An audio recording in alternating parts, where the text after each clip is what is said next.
la fois où j'ai aperçu ma tête dans la vitrine. Je marchais dans la rue et je ne m'étais aperçu de rien. Je passais mon chemin le nez sur le trottoir. C'est d'abord mon regard qui m'a tourné la tête, comme si mes yeux les avaient appelés à se retourner. Il y avait là une lueur de connivence qui semblait me dire « Viens ». Je ne voulus pas y croire. Et en y réfléchissant, je me suis dit que c'était simplement mon reflet dans un miroir. Mais en vérifiant, je dus me rendre à l'évidence. Ce visage était le mien. C'était bien ma tête qui était exposée dans la vitrine de ce magasin. Elle tentait d'attirer mon attention de passants pressés. Elle voulait apparemment que je l'observe avec la tête d'un vulgaire client. Probablement pour que j'accepte son prix et que je l'achète. Je fis alors demi-tour pour revenir de ma surprise. À force de porter ma tête, je ne savais pas qu'elle avait été ainsi mise à prix. Et c'est quand nous nous sommes retrouvés nez à nez, collés à la vitre, et que j'ai pu remarquer que ni l'une ni l'autre ne faisait le pitre, que la loi du marché m'est apparue dans sa dure réalité. Ma tête avait été estimée et elle était dorénavant à vendre. C'est toujours un peu pénible d'avoir sa tête à la fois sur le trottoir et dans la vitrine, même en temps de crise. Surtout que, d'après l'étiquette collée sur mon front, elle n'avait pas une grande valeur. Dans cette vitrine, elle était plutôt d'un prix modique. Il était même inscrit que si le client n'était pas satisfait, il pouvait la rendre. J'étais déçu.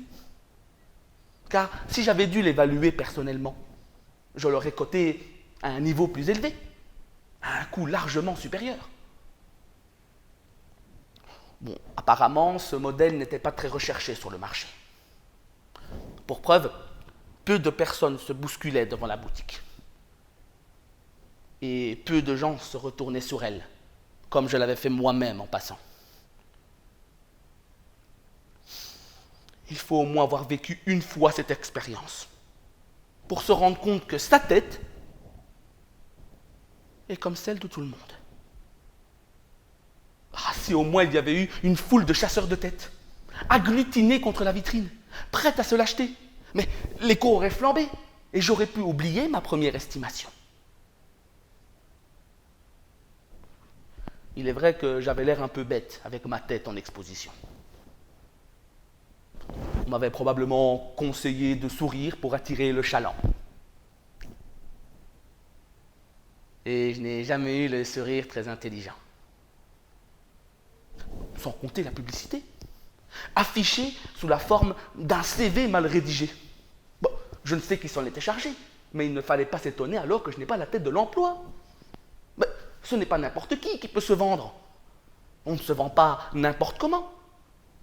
Il faut renoncer à soi, à ses choix.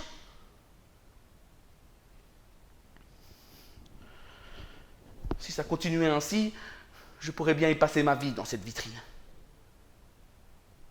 Ce serait bientôt une vieille tête qui ferait rire les passants. On ne tarderait pas à la remiser dans l'arrière-boutique, avec les encombrants. Sincèrement, c'est déprimant de voir sa tête vendue dans une vitrine.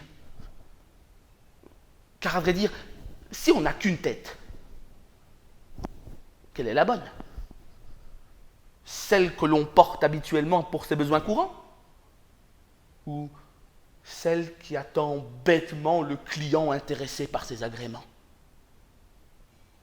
En plus, qui sait combien de têtes j'avais en vente en ce moment? Si j'en avais vu une, il n'y avait pas de raison qu'il n'y en ait pas davantage. Moi qui pensais porter un exemplaire unique, issu d'une longue lignée familiale, et qui avait ses attributs personnels. Tête à nul autre pareil. Ni plus moche, ni plus belle. Mais que devais-je faire avec une tête multipliée à l'identique?